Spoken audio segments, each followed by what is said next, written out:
You read that right. Wife, mom, ministry, work. I got to a place of exhaustion. I was spent. So much so I cut my income from 8 sources to 4. Slashed that big boy in half. Now, this doesn't mean that it was all straightforward or I left money on the table, so to speak. It was more of a mindset thing to say that little can be more at the end of the day. So in this video, I'm going to be sharing with you I navigated seasons of being in my 20s and young and up and about, to being in my 30s, to slowing things down but still getting my money right. So without further ado, let's jump right into it. So flashback to me being single. I was working at a bank, selling fabrics, I was cooking soups. I was just doing everything I could, and I think that that season allowed me to do it. No husband, no kids, no mortgage, just I could do everything I wanted. So I was getting my money right, my salary was good, and life was good. Now fast forward to me getting married, and at this point I actually slashed down my income because I had quit a job, and for the first 1.5 years of being married I actually was not in paid employment. But I replaced that quickly with my fabric business, and at this time I had dropped I used to sell casuals from the UK when I was single. So at this point I faced just laces, textiles for men and women. That's what my mom did she's always done. So I chose that, and then I found YouTube and Instagram as well. I started YouTube. Actually is the money making side, was the money making side only at that point. Those two were on until I got a better job that allowed me to still combine these things. And just like that, ministry entered the picture, investment entered the picture. I started to increase my sources of income, and at some point I'm staring at 8 different, actually at some point it got to 11. But if we're talking about everyday income, not just some passive, some once in a while, it got to 8 sources of income. And this was not so far back. This was in 2018, 2019, and I was doing the thing. Now my daughter came in 2019, and funny enough, that didn't change much. The navigation for that didn't change, and I pride that in just having a healthy community, in my husband, in my nanny, and I was in Nigeria, my mom, all that. At that time, I didn't feel the weight of pulling back on anything. Obviously I was on maternity leave actually from my everyday work, so that also gave me some room. COVID happened, and for a creator in COVID I was doing more. So even though I was not working, going to my day job, I was doing more, releasing content. I started my mentorship school, and I was so much more was demanded of me. So it felt like a good place to catch a clean break by the time I relocated out of Nigeria. And it just felt like now you're not in paid employment again, which is the structure my life had. I feel like the stability is one thing, but the structure paid employment also gives you, it's a blessing and it could be a curse. In my case, just the fact that I knew how to plan my time, I knew that these were the times I could give to my edits. It was more structured in that I couldn't just be faffing around playing on Instagram. I knew that once I got home I needed to do this video. I knew that if I didn't shoot 4 videos on this Saturdays, there's no time I would. So I wasn't this flexible. But what did all of that result to? Exhaustion. I'm going to share more about the specifics of these businesses later in this video. And at this point, it was around the time we were also considering relocating. I tried so much to hang on to everything. I already knew that paid employment was going to go. I was already over it. No matter how easy the work had become, I was just over that routine. I'd done it for almost 12 years of my life at that point. Maybe 10 years if you remove my master's year actually, and the years I was off work. So maybe 10 years. I was just exhausted.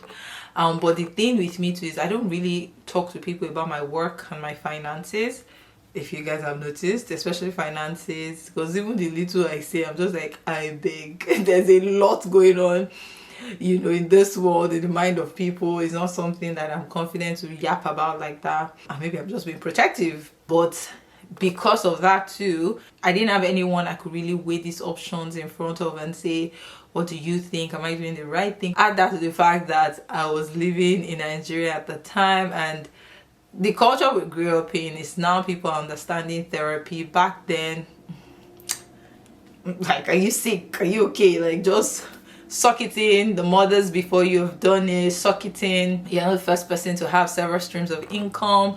The language was always suck it in. Now top that with also being a Christian, take it to God, baby. Take it up to God in prayers. There is nothing to feel sad about. What do you even mean burnt out? What do you even mean like depression? And I think because we're also in good company, like I mentioned, the community, you have help. It feels as though we're surrounded, but I know a lot of people are still very much alone, even in a culture or community like that. Same with the church, right? A lot of people just have this isolation. I can't talk to them, and it's regarding different things. For some is marriage, for some is education, for me it was finances of my work.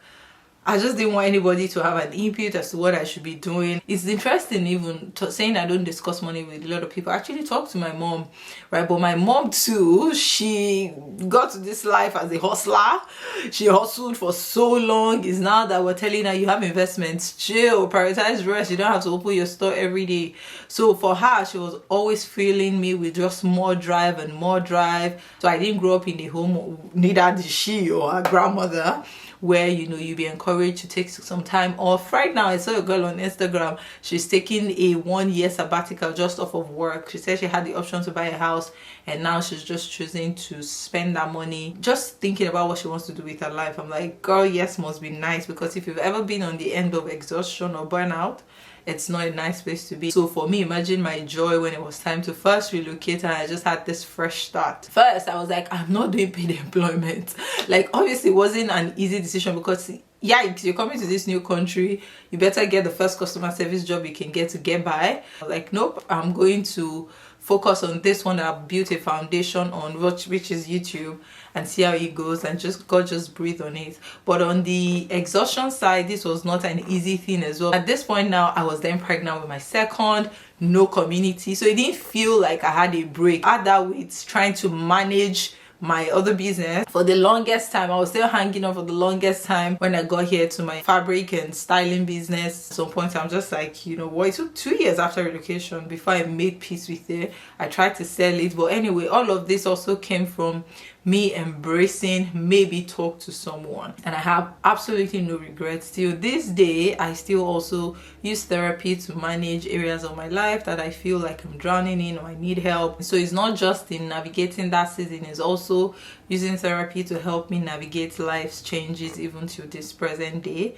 And if any of that sounds relatable to you, you're in good company, and I just want to recommend it. As a woman who does a lot and is forefront and is out there, I am not ashamed. Statistically, 62% of adults really believe that societal attitudes discourage people from seeking help in therapy. Now, May is a month of mental health awareness, and to honor that, BetterHelp is the paid partner of this video, and the goal is to remove the stigma around mental health and encourage more people to seek help and professional therapy from credentialized therapists. Therapists ask questions, they listen, they help you see things from different perspectives. They can give you the tools, the resources and techniques to navigate life with ease and make positive changes in your life. And the goal of BetterHelp is to make starting therapy as easy as possible. So if you think that you could use some help in any area of your life, then I encourage you to try out BetterHelp. There is also a 10% you get off of your first month if you use my link or use the link in my description box, and BetterHelp will be able to match you to a credentialized therapist. So check it out and thank me later.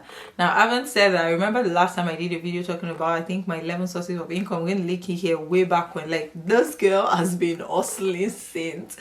I think even though I mentioned a lot of things I did on that video, there were still comments about, but you didn't name the sources of income. I mean, I did try to even put together another video talking about things you could do in this age, because the truth is our paths are still different. And let me even start by trying to remember everything I was doing back then. Social media content creator, that means YouTube, Instagram, the forefront of it being brand collaborations, but there is also YouTube AdSense, there is also gifts and subscriptions from some of you amazing paid subscribers on my YouTube. That means a lot. Thank you so much. Do you know what's funny? When I was in Nigeria, I actually only earned ad revenue on YouTube, with the exception of 2 brand jobs. I remember I did one job back then. It was $1,000, a wig company in China. And I did another one as well. Only 2 brand jobs in almost 3 years of doing YouTube in Nigeria. But at that time, I was in my growth level, and I think I just didn't understand the social media influence and atmosphere at that time. But let me not jump ahead of myself. This was number one at that time. Then I had my paid job. I was working with the Federal Inland Revenue Service. Then I had my fabric business, which was 2 in 1, because yes, I was selling fabrics, but I also had a tailor who would help people make those fabrics, or I did a ready to wear line at some point as well. That's interesting. Back then I had some dividend that I was getting from some investments, actually largely investment my parents had made for me, and at some point I just sold off a lot of them. So that's 5. My SMS is a paid subscription. What else? Preaching engagement. I had a couple back then as well. Very few compared to the last 3 years, but it was still part of a investment, like landed property. So if I'd bought a land and I sold it and I got some income, you know, at that time that was something that was very, very viable, still is. So that was eight that I was doing, and having to navigate 4 of these, as you can tell, are everyday hands-on. Right now, forefront obviously is my social media gigs, my SMS, landed investment, I'll say. Like recently I sold one and it was just in time. Amazing. Thank you very much. By God's grace, I'm hoping to expand this even in capacities beyond just sell and resell, land banking as they call it, or flipping if it's houses. I'm preaching engagements. Literally still have an engagement on Saturday. I'm so thankful, so thankful. Like the forefront of it, obviously the highest paid one that, you know, keeps me busy right now, the fact that it's suitable for this season of my life where I'm a mom of 2, I can give myself to my children, manage it with the community that I have in their teachers and their daycare, while still being able to do this while they're out, but still being able to be present with them and dictate my time. I always say that this is harder. Like I said earlier, the structure of it is harder to manage. If you're a lazy person, maybe self-employment is not for you, because you have to call the shots to make sure you're still putting in the hours, right? Like your boss will tell you, come to work, do this, do that, but this, you're the one calling the shots for everybody, thinking for everybody. So it's harder if you're not going to put your best foot forward. But one thing you cannot take away is the flexibility. I can do anything I want on my time. I can move things around. But best believe that when I show up, I show up. Sometimes I'm having to sleep by 2 a.m. but I'm getting things done on my time, and that's the beauty of it, and it still pays.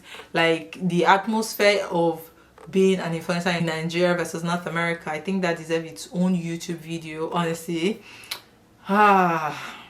It does, because there's so much more behind it, and I never would have thought that I would have access to this kind of brand or this kind of numbers, you know, as an influencer. I never would have, actually, if I didn't leave Nigeria. But also the fact that when I got here, during that first year of navigating things, taking every $500, $1,000 brand deal, I also was doing a course which helped me to, you know, understand the influencer landscape. I actually did like a 6-month compressed MBA. It was paid, actually. It was also by the government. I've announced this severally. If you're under 30, you can do it if you're moving to Canada. And I did that, and when they say, what's your business? I was like, I'm an influencer, and I owned it, and I did a research and study. I'm talking financial analysis, industry analysis into the influencer landscape in North America, and that just also helped my business, because now I knew exactly what I was doing, not just in terms of I'm showing up and taking cute pictures, but even in the industry aspect of things, and that's just helped me.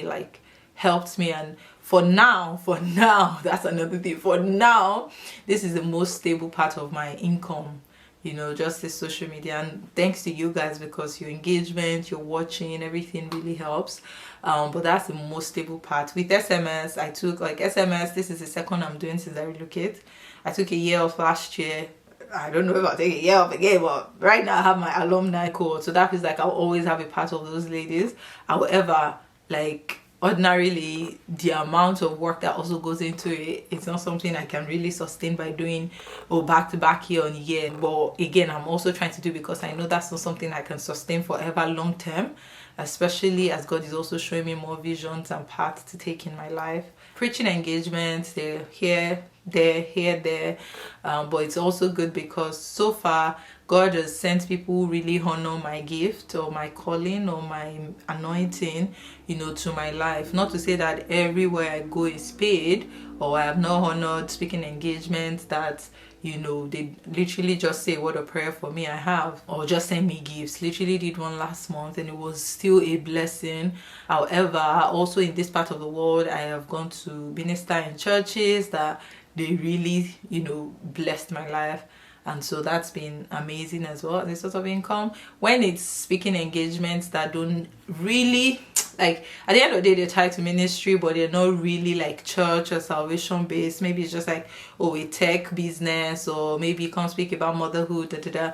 I have set prices for those. However, as well, everything comes down to negotiation, what's on the table. So there's no fluidity in how much I'm expecting that. There's no set amount for that, but you know, it is still what it is, and I can't even sit on it. It's not like I'm a, you know, full-time pastor's wife or whatever. So there's that. What else? I've also spoken about the real estate, and I'm just praying God really breathe on that for the next phase of what's coming. Super excited. But that's it. That's it. Feel free to comment below if you have any business ideas that anyone can pick up on, pending when I do that video.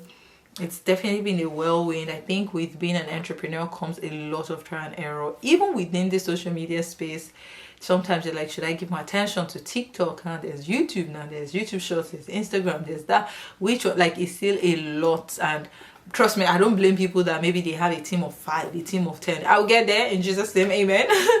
But for now, this is what it is. I love what I do. Those seasons of doing it without getting paid, like, even there was a time I did it for a long time without even AdSense money before I became a YouTube partner, and I was doing it with joy in my heart. So those seasons really built, you know, the consistency in me, and just the fulfillment of whether one person watches or a million people watch. I'm still happy. It results to money, it doesn't. But thank God for grace and the rewarder of human efforts that it's been doing what it should. But thank you guys for watching. Let me know if you like to see more videos like this. I really enjoy talking about money. That's a far place for where we're coming from. But yeah, I'll see you guys in the next one. Bye. Whenever your heart is broken, don't ever forget you're golden. I will find a light in your soul.